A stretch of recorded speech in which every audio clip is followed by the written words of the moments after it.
Hello, everybody. My name is Steve Bowler. I am the Director of Business Development at Bottom Line Performance, and we are here starting a video series talking to some of our speakers and workshop facilitators for the upcoming XLearn Workplace Learning Conference happening September 4th and 5th in Indianapolis. So for this video, I'm going to be talking to two of my wonderful colleagues, Sharon Bowler, the CEO and President of Bottom Line Performance, and Laura Fletcher, the Manager of Instructional Design at Bottom Line Performance. And Sharon and Laura are actually leading our pre-conference workshop on design thinking that is going to be happening on September 4th. They've been leading the charge within our organization on bringing design thinking tools and techniques into the instructional design process. So I'm really excited to talk to both of them about their use of design thinking and where they see it integrating with instructional design. So I'll just start things right off with a question for you, Sharon. When did you really start to research and become passionate about design thinking? It was a couple years ago. We had been experiencing the frustration of learners simply being absent from the entire design process. They were very driven by subject matter experts and content rather than driven by learners and what they needed. And honestly, a client had asked about it, and what are you guys doing with design thinking? That got me Googling and looking around. And there is an awesome gentleman in Australia, Arun Pradhan, and I'm butchering Arun's name, I'm sure, but I've gotten to know him pretty well, and we became buddies across the miles. And I saw videos that he was doing. I went out to Stanford's design school and looked at what they were doing and realized the potential that this could have for transforming how we do instructional design, because we're actually doing the same steps, but it's the attitude of the human-centered design and the human-centered focus that design thinking brings into it that I thought could really augment what we do in instructional design and transform how we get to the end solution, and really getting to a solution that's meeting the needs of the business, but also meeting the learner where they are and adding value to the learner. So when was that? Because I remember when we started looking at the design thinking tools, could you place it on a timeline for people of kind of, was it? Probably 2 years ago. I would say, honestly, 2 years ago. It was after DevLearn a couple of years ago, and just realizing there's a different way to do this that can be better than how we're doing it now. Absolutely. So you started looking at it around 2 years ago. Laura, when did you kind of start to work to integrate it into the instructional design processes that we're using with our clients? So I think it was about 6 months later, Sharon and I kind of started to converge. I had seen design thinking, just, you see certain buzzwords ever present on Twitter and in blog posts, and What? you're seeing it across multiple industries. I just didn't want to be the chump, that's like the last one to the party. And so as I started researching more about it, I realized what Sharon said, that our process is similar in a lot of ways. There's a lot of parallels between design thinking process and learning and development, design and development. And so there were just some key areas where we could really glean from design thinking principles to enhance our existing process. Totally. I've been really fascinated through my time in our field, seeing how these related disciplines, design thinking, user experience design, even Agile a few years ago, how we kind of learn how to beg and borrow and steal from these other areas to make better solutions, and how these things can all be interrelated. So it's really cool how kind of watching you guys do that for our organization. And so, Laura, I guess you kind of started to get at it in what you just said. What value do you think design thinking can bring to organizations who are looking to implement it for learning? Yeah, so across industries, any process or system or product that you decide to make more human-centered, I think you start to see better outcomes from this. And I know that sounds very obvious, because it's like, well, what are we doing now? What were we doing before we were doing human-centered? Like, we're all humans. But the truth is, I think we're often approaching problem solving in general and learning and development design specifically from a more organizationally centric or bottom line ROI centric approach. And so I was really excited when I saw an article recently on Fortune.com where they did a 5-year study of 300 companies. And the top quarter, the top 25% of those companies that were making design a priority and incorporating design thinking principles into their organizations showed drastically better financial returns than those that weren't. So they were growing revenues twice as fast, and they were growing shareholder returns 70% faster than their peer organizations in the study, which I think you have to sit up and take notice of statistics like those. Mhm. And Laura kind of alluded to this, but design thinking is really not about design as much as it is about problem solving. It is one problem solving technique that you can use. And the best part of it is that it's got a Venn diagram to it where you say, okay, let's look at what the business wants to accomplish, which is what Laura talked about with our client organizations. It's very organizationally centric. What does the company, the business, the functional unit want to solve? What challenges does it have? What challenges does the learner have? And what constraints do we have to consider? And where do those converge? So where can we find that sweet spot that will satisfy all three? And that's similar to what instructional design tries to do with its traditional ADDIE process, and yet different, because traditional instructional design definitely does do an audience analysis, if you will, but that tends to be a more fact-based analysis that centers on, okay, help me understand the tasks. Whereas I think design thinking really focuses on, let's get perspective and points of view. And that factors in the task plus the related feelings and thoughts that go with that task. And that's really important to do, and for each side to recognize that they're only seeing a certain part of the whole picture. So it gives us that more holistic view, which leads to better solutions. I really like how design thinking brings that focus on empathy for the end user to the process. And I think you kind of were getting at that. So are you kind of saying that maybe that empathy is missing from some of the more traditional design processes? Yes, and Laura and I have really gravitated a little bit away from the word empathy, because we realized it is truly about perspective. And empathy is part of that, but it goes beyond just empathizing with your feelings to really having bona fide understanding of your reality. And that understanding of your reality is what leads to the empathy. So we don't want to just focus on, oh, let me feel your pain. It's let me understand your world.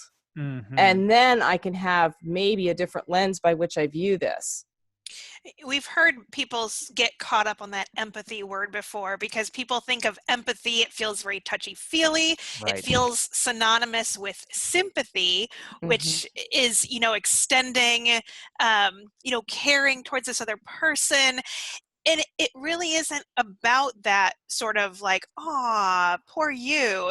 It's not about that at all. What Sharon said about that gaining shared understanding of your world, especially if you can imagine sitting around the stakeholder table in which there are no sales reps sitting at that table. There are no frontline staff people sitting at that table. Instead, it's, the group of learning and development folks, or it's the VP or whoever that's part of that department. And so just gaining that shared perspective around the person that's going to be using this solution, that target audience for what we're designing or the problem that we're solving, it just opens people's eyes to the context under which it's going to be used. Yes. And so to that point, great example, and it just is very fixed in my mind, is so often when we're working on, say, a product launch, and marketing teams often drive those launches, and they will have a lot of data and information centered around their product and all the data that they want sales reps to communicate. But the reality in workflow for a sales rep is that they might have 30 seconds to 2 minutes with their prospect. There's no reasonable way you could cover all of that content in 30 seconds to 2 minutes. Bringing the sales rep into the design process illuminates that fact and can very much alter marketing's decision, that subject matter experts' decisions on, well, what's most critical here and how do you do this? Right. I know that when I've seen you both lead design meetings or some of our other instructional designers, that part of that meeting is often focused on kind of building a persona of the target learner to understand that. And I imagine it's a lot easier for you guys to do that when you have that real voice of the learner that can be part of that conversation. Yes. Absolutely. Yeah. And you can't, and that's actually one of the fun things is when you get people in a room and you say, we're going to do this empathy mapping, we're going to build a persona, and no actual representative from the learner groups in the room, you will quickly see that the map is pretty sparse. Right. Or it's filled with a lot of speculation rather than hard first person stories. It becomes a really exciting fiction. Yes. Very detailed, but so Laura, so this is really exciting. I mean, I've seen Sharon lead workshops and facilitate workshops actually with Dr. Carl Kopp, who's one of our keynotes for XLearn, but you're actually going to be developing the full day design thinking workshop with Sharon, bringing in some of your kind of from the trenches perspective from doing so much of the instructional design that's going on with our clients today. So what do you have planned for that design thinking workshop, or what are some of the things that you and Sharon have talked about as you're kind of developing that? So I think my priority for anyone that would attend that workshop is to give those participants a design thinking win. We have seen, as we start to focus on the learner and focus on that user experience for what we're designing and developing, we just have countless examples now where we've been able to uncover the right content, the right format, better navigation experience, better usability.